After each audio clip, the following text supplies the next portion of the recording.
KaraokeBooks. Moby-Dick, or The Whale. Herman Melville. Audiobook. Chapter 88. Schools and Schoolmasters. The previous chapter gave account of an immense body or herd of sperm whales, and there was also then given the probable cause inducing those vast aggregations. Now, though such great bodies are at times encountered, yet, as must have been seen, even at the present day, small detached bands are occasionally observed, embracing from 20 to 50 individuals each. Such bands are known as schools. They generally are of two sorts: those composed almost entirely of females, and those mustering none but young vigorous males, or bulls, as they are familiarly designated. In cavalier attendance upon the school of females, you invariably see a male of full-grown magnitude, but not old, who, upon any alarm, evinces his gallantry by falling in the rear and covering the flight of his ladies.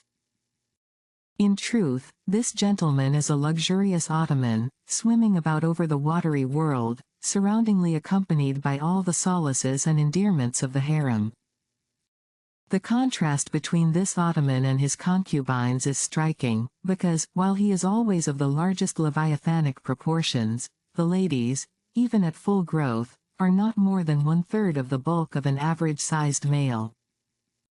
They are comparatively delicate, indeed, I dare say, not to exceed half a dozen yards round the waist. Nevertheless, it cannot be denied, that upon the whole they are hereditarily entitled to en bon point. It is very curious to watch this harem and its lord in their indolent ramblings. Like fashionables, they are forever on the move in leisurely search of variety. You meet them on the line in time for the full flower of the equatorial feeding season, having just returned, perhaps, from spending the summer in the northern seas, and so cheating summer of all unpleasant weariness and warmth. By the time they have lounged up and down the promenade of the equator a while, they start for the oriental waters in anticipation of the cool season there, and so evade the other excessive temperature of the year. When serenely advancing on one of these journeys, if any strange suspicious sights are seen, my Lord Whale keeps a wary eye on his interesting family. Should any unwarrantably pert young leviathan coming that way, presume to draw confidentially close to one of the ladies, with what prodigious fury the bashaw assails him, and chases him away. High times, indeed, if unprincipled young rakes like him are to be permitted to invade the sanctity of domestic bliss. Though do what the bashaw will, he cannot keep the most notorious Lothario out of his bed, for, alas, all fish bed in common. As ashore, the ladies often cause the most terrible duels among their rival admirers. Just so with the whales, who sometimes come to deadly battle, and all for love. They fence with their long lower jaws, sometimes locking them together, and so striving for the supremacy like elks that warringly interweave their antlers. Not a few are captured having the deep scars of these encounters, furrowed heads, broken teeth, scalloped fins, and in some instances, wrenched and dislocated mouths. But supposing the invader of domestic bliss to betake himself away at the first rush of the harem's lord, then is it very diverting to watch that lord.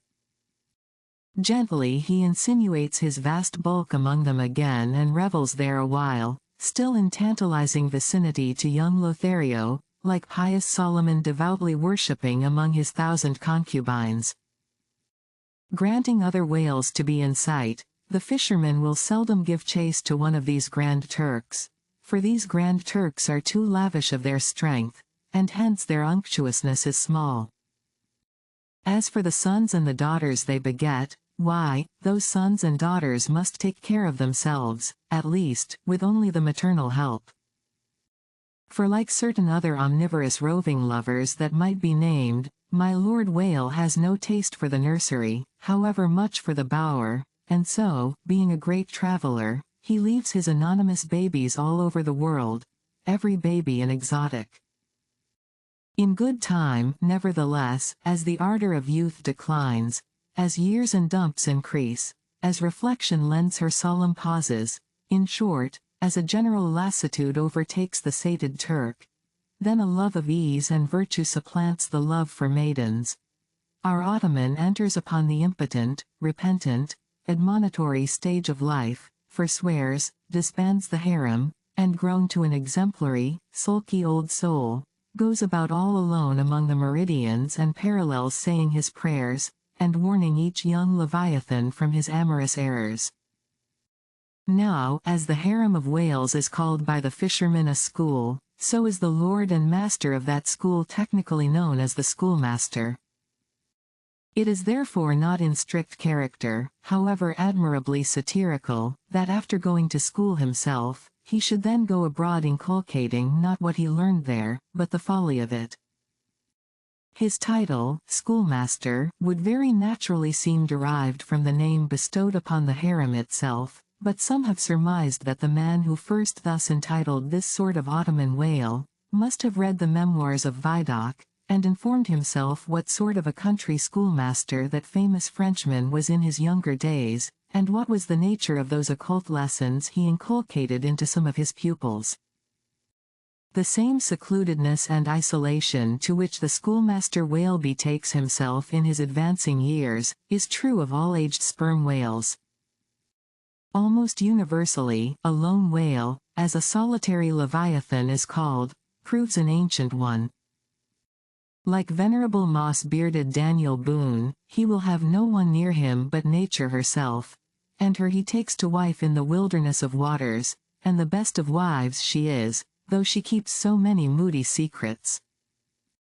The schools composing none but young and vigorous males, previously mentioned, offer a strong contrast to the harem schools. For while those female whales are characteristically timid, the young males, or 40-barrel bulls, as they call them, are by far the most pugnacious of all leviathans, and proverbially the most dangerous to encounter. Excepting those wondrous gray-headed, grizzled whales, sometimes met, and these will fight you like grim fiends exasperated by a penal gout. The 40-barrel bull schools are larger than the harem schools.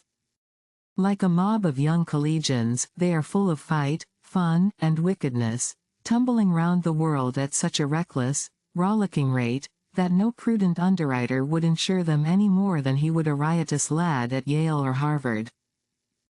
They soon relinquish this turbulence though, and when about 3/4 grown, break up, and separately go about in quest of settlements, that is, harems. Another point of difference between the male and female schools is still more characteristic of the sexes. Say you strike a 40-barrel bull, poor devil. All his comrades quit him. But strike a member of the harem school, and her companions swim around her with every token of concern, sometimes lingering so near her and so long, as themselves to fall a prey. If you liked what you heard, please subscribe to the channel.